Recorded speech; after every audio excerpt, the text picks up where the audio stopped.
Hello everyone. तो आज का हमारा नया टॉपिक है values of trigonometric ratios in different quadrant, यानी कि अलग अलग क्वाड्रेंट में ट्रिग्नोमेट्रिक रेशियो की क्या वैल्यूज़ होती हैं।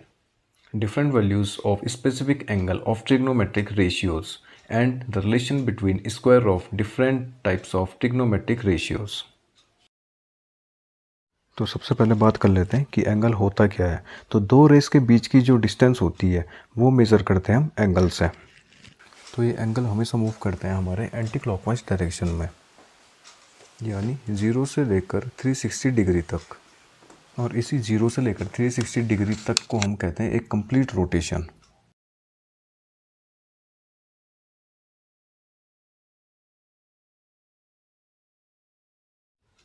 तो आज के टॉपिक में हम पढ़ेंगे ट्रिग्नोमेट्रिक फंक्शंस और उनके इंडिविजुअल एंगल्स के बारे में और उनके वैल्यूज़ के नेचर के बारे में, यानी पॉजिटिव या नेगेटिव किस जगह कौन से क्वाड्रेंट में होगी। तो 0 से लेकर 360 डिग्री तक हर एक ट्रिग्नोमेट्रिक फंक्शन की एक स्पेसिफिक वैल्यू होती है, लेकिन मोस्टली हम कुछ स्पेशल एंगल्स ही लेते हैं, जैसे 0 डिग्री, 30 डिग्री, 45 डिग्री, 60 डिग्री और 90 डिग्री, एक दूसरे के साथ इंटररिलेटेड होते हैं। इनकी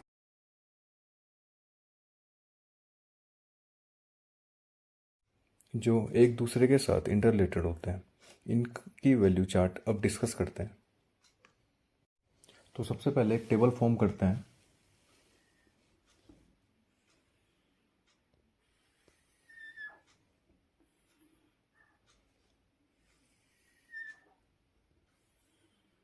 ऊपर एंगल फॉर्म कर देंगे 0 degree, 30 degree, 45 degree, 60 degree and 90 degree. तो सबसे पहले लेंगे हम साइन के लिए साइन थीटा। तो पहले हम क्या कर देंगे, मार्क डाउन कर देंगे 0, 1, 2, 3, 4 whole divided by 4।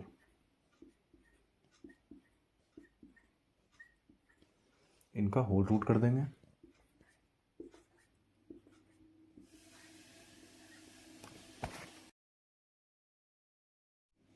Zero divided by 4, 0 root 0। 1 divided by 4, तो इसका रूट हो जाएगा 1/2। 2/4 यानी कि 1/2, तो रूट हो जाएगा इसका 1/√2। नेक्स्ट 3/4 का रूट हो जाएगा √3/2 एंड 4/4 यानी कि 1 का रूट 1। सो साइन 0 की वैल्यू 0, साइन 30 डिग्री की वैल्यू 1/2, साइन 45 डिग्री की वैल्यू 1/√2, साइन 60 डिग्री की वैल्यू √3/2 एंड साइन 90 डिग्री की वैल्यू 1। इसी तरीके से कॉस के लिए साइन का रिवर्स ऑर्डर हो जाएगा, जैसे कॉस 0 डिग्री की वैल्यू 1, कॉस 30 की वैल्यू √3/2, कॉस 45 की वैल्यू 1/√2, कॉस 60 की वैल्यू 1/2 एंड कॉस 90 की वैल्यू 0। अब साइन और कॉस के बाद हम डिस्कस करते हैं टेन के बारे में। तो टेन हमने जैसे पहले डिस्कस किया था, टेन क्या होता है, टेन थीटा इक्वल टू होता है आपका sine theta upon cos theta. तो टेन 0 डिग्री की अगर मैं वैल्यू देखूं तो टेन 0 डिग्री की वैल्यू होगी मेरी sine 0 degree upon cos 0 degree. Sine 0 degree की वैल्यू होती है 0 और कॉस 0 डिग्री की वैल्यू होती है 1, तो 0/1 इक्वल टू हो गया आपका 0। उसी तरह टेन 30 डिग्री की वैल्यू, तो टेन 30 डिग्री की वैल्यू हो जाएगी आपकी साइन 30 अपॉन कॉस 30 डिग्री, यानी कि 1/√3।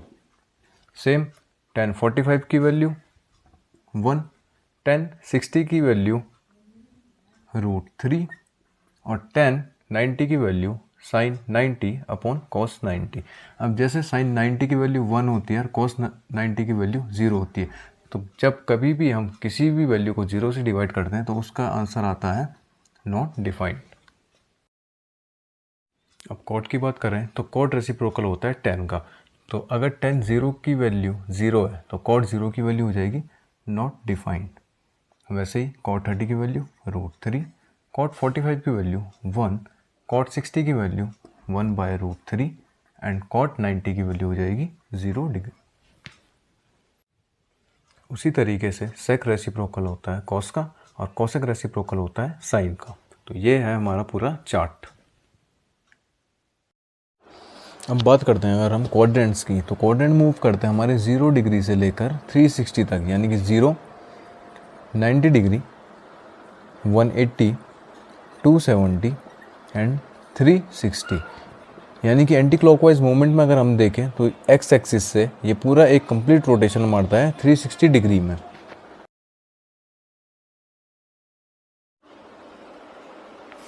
अब इसको समझने का तरीका ये है कि ए एस टी सी, ए में हमारे सारे के सारे ट्रिग्नोमेट्रिक रेशियोज़ क्या होते हैं, पॉजिटिव होते हैं, जैसे कि sine cos cot tan sec cosec सारे के सारे पॉजिटिव होंगे हमारे 0 से लेकर 90 तक डिग्री के इस बीच में। उसके बाद 90 से 180 तक साइन और कॉसेक पॉजिटिव होंगे, रेस्ट ऑल सारे के सारे नेगेटिव होंगे। 180 से 270 तक टेन और कॉट केवल पॉजिटिव होंगे, बाकी सारे ट्रिग्नोमेट्रिक रेशियोज हमारे नेगेटिव होंगे। 270 से 360 तक केवल हमारे कॉस और सेक पॉजिटिव होंगे, एल्स अदर सारे के सारे नेगेटिव होंगे। तो एक ये छोटी सी टेबल आपको बना के दिखा रखी है, जैसे कि पहले वाले क्वाड्रेंट में ये सारे पॉजिटिव होंगे, सेकंड क्वाड्रेंट में ये पॉजिटिव होंगे, थर्ड क्वाड्रेंट में टेन और कॉट पॉजिटिव होंगे, और फोर्थ क्वाड्रेंट में कॉस और सेक की वैल्यू पॉजिटिव होगी। अब नेक्स्ट टॉपिक है हमारा relation between square of different types of trigonometric ratios. तो हमने लास्ट कॉन्सेप्ट में ये पढ़ा था पाइथागोरस थ्योरम। तो पाइथागोरस थ्योरम के अकॉर्डिंग हमारा हाइपोटेन्यूज का square is equal to perpendicular square plus base square था। तो कॉन्सेप्ट शुरू करने से पहले आपको बता दूं कि किसी भी ट्राइंगल में हाइपोटेन्यूज सबसे बड़ी साइड होती है as compared to perpendicular and the base. तो स्टार्ट करते हैं हम। अब अगर हम बात करें तो sine square theta plus cos square theta की, तो साइन का मतलब होता है p अपॉन एच, और होल स्क्वायर है तो स्क्वायर फॉर्म में आ जाएगा, प्लस कॉस का मतलब b upon H, square form में तो b square upon H square. अब दोनों के डिनोमिनेटर क्या है हमारे सेम है, तो इसको हम इस फॉर्म में भी लिख सकते हैं p square plus b square whole upon H square. Pythagoras theorem में हमने पढ़ा था कि p square plus b square होता है हमारा एच स्क्वायर, यानी कि इसको हम रिप्लेस कर सकते हैं एच स्क्वायर से, होल अपॉन एच स्क्वायर, तो H square upon H square equal to हो जाएगा हमारा 1। तो sine square theta plus cos square theta हो जाएगा हमारा 1। सेम उसी तरीके से अगर हम बात करें टेन स्क्वायर थीटा की, तो टेन स्क्वायर थीटा की वैल्यू होती है हमारी P square upon B square. अगर इसके साथ हम 1 ऐड कर दें और डिनोमिनेटर सेम कर दें तो ये वैल्यू हो जाएगी हमारी P square plus B square upon B square. P square plus B square की वैल्यू होती है हमारी एच स्क्वायर और डिनोमिनेटर में बी स्क्वायर। एच तो एच अपॉन बी होता है हमारा सेक का, तो सेक थीटा और स्क्वायर फॉर्म में, तो tan square plus 1 equal to हो जाएगा हमारा सेक स्क्वायर थीटा। अब बात करते हैं हम कॉट स्क्वायर थीटा की, तो कॉट स्क्वायर थीटा के साथ अगर हम 1 ऐड कर देते हैं तो कॉट यानी कि B upon P whole square plus 1, denominator same करके हमें वैल्यू मिली है B square plus P square upon P square. B square plus P square value होती है हमारी एच स्क्वायर की upon P square. H upon P हमारा होता है कॉसेक, और होल स्क्वायर की बात करें तो ये हो जाएगा कॉसेक स्क्वायर थीटा, यानी कि cot square theta will plus 1 will be equal to cosec square theta.